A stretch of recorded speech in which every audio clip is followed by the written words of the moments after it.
الحمد لله وحده والصلاة والسلام على من لا نبي بعده أما بعد فأعوذ بالله السميع العليم من الشيطان الرجيم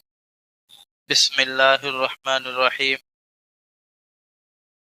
قال الله تبارك وتعالى أيشركون ما لا يخلق شيئا وهم يخلقون أيشركون کیا تم شریک ٹھہراتے ہو ما لا یخلق ان کو جو نہیں پیدا کرتے شیئن کچھ بھی وہم یخلقون اور وہ خود پیدا کیے گئے ہیں ولا یستطیعون لہم نصر ولا انفسہم ینصرون ولا یستطیعون اور نہیں استطاعت رکھتے لہم نصرا کہ وہ مدد کرے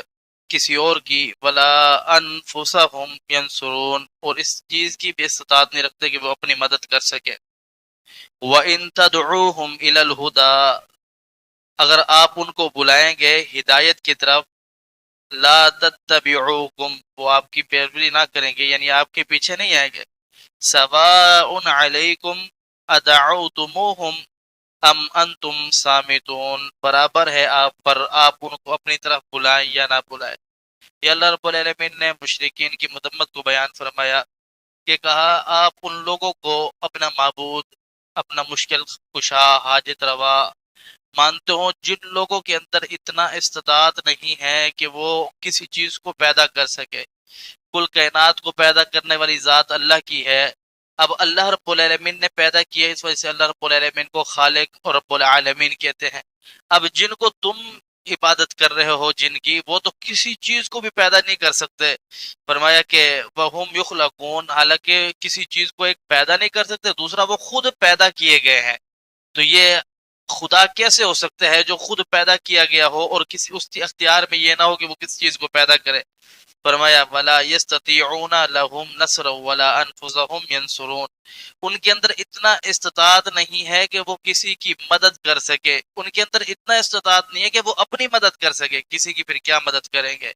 یہی وجہ ہے کہ جناب ابراہیم علیہ الصلوۃ والسلام نے جب بتوں کو توڑا اور بڑے بت کے ہاتھ کے اندر کلاڑا تھما دیا تو اس کے بعد قوم نے کہا کہ یہاں یہ کام تو ابراہیم علیہ الصلوۃ والسلام کا ہو سب سے اور تو کوئی نہیں کر سکتا جب ابراہیم علیہ الصلوۃ والسلام کو لایا گیا پوچھا گیا تو انہوں نے کیا کہا انہوں نے کہا کہ اس سے پوچھو نا یہ جو بڑا بیٹھا ہے مجھے تو لگتا ہے اس نے توڑا ہے تو کیا قوم کہنے لگی کہ ہم تجھے پتہ ہے ابراہیم نہ یہ سن سکتے ہیں نہ یہ بول سکتے ہیں نہ یہ چل سکتے ہیں نہ یہ کچھ کر سکتے ہیں تو وہ جناب ابراہیم علیہ الصلوۃ والسلام نے کیا جواب دیا تو میں بھی یہی سمجھانا چاہتا ہوں کہ ان کے اختیار میں کوئی چیز نہیں ہے یہ نہ چل سکتے ہیں نہ سن سکتے ہیں نہ کچھ کر سکتے تو پھر آپ کی حاجات کیسے پوری کرتے ہیں آپ کی بات کیسے سنتے ہیں تو یہ ابراہیم علیہ الصلوۃ والسلام نے جواب دیا وہ لاجواب ہو گئے تو اللہ رب العالمین یہی سمجھا رہا ہے کہ تم ان سے مدد مانگتے ہو حالانکہ وہ اپنی مدد بھی نہیں کر سکتے تمہاری کیسا مدد کریں گے فرمایا کہ وَإِن تَدْعُوهُمْ إِلَى الْهُدَى وَلَا تَتَّبِعُوكُمْ اگر آپ ان کو بلائیں گے اپنی طرف یعنی اچھی بات ہے اس طرف آ جاؤ اگر وہ غلط بھی ہیں یا صحیح بھی ہیں ہے انسان ہی بھلے بت ہو یا قبر میں ہو یا مجسمہ ہو دونوں انسان ہی ہیں جس کی آپ عبادت کر رہے ہو آپ ان کو اچھائی کی طرف بلاؤ ولا تتبعوکم آپ لا تتبعوکم آپ کے پیچھے نہیں آئیں گے سواء علیکم